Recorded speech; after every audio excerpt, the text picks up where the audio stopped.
Illinois is an equitable distribution state. So unlike a community property state where everything is presumed marital and 50-50, Illinois is an equitable property division, which means we're looking at the assets acquired and we're dividing it based upon your unique circumstances, which may be 50-50, but there's no presumption of 50-50 division.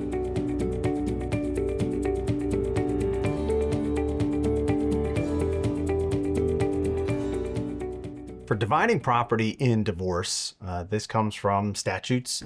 In particular, we're looking at Section 503 of the Illinois Marriage and Dissolution of Marriage Act. In this section, we're going to be talking about how the court divides the assets and liabilities of the parties. This will articulate all the factors, how it should classify the property, and ultimately it will be used as its guide of dividing the property in your divorce.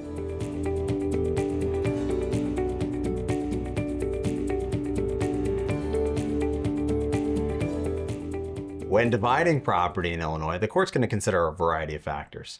Ultimately, it's focused on the marital property, but one thing it will consider is the non-marital property that each spouse has.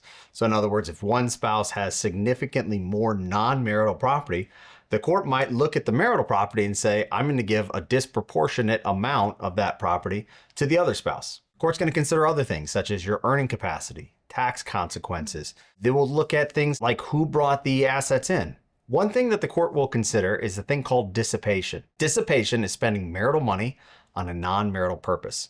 So this is a classic thing that can come up, such as a significant other that's not your spouse. Or if somebody develops an addiction such as gambling or drugs or alcohol, and they start taking marital money and spending it on these other things, the court will consider that when dividing up the marital property.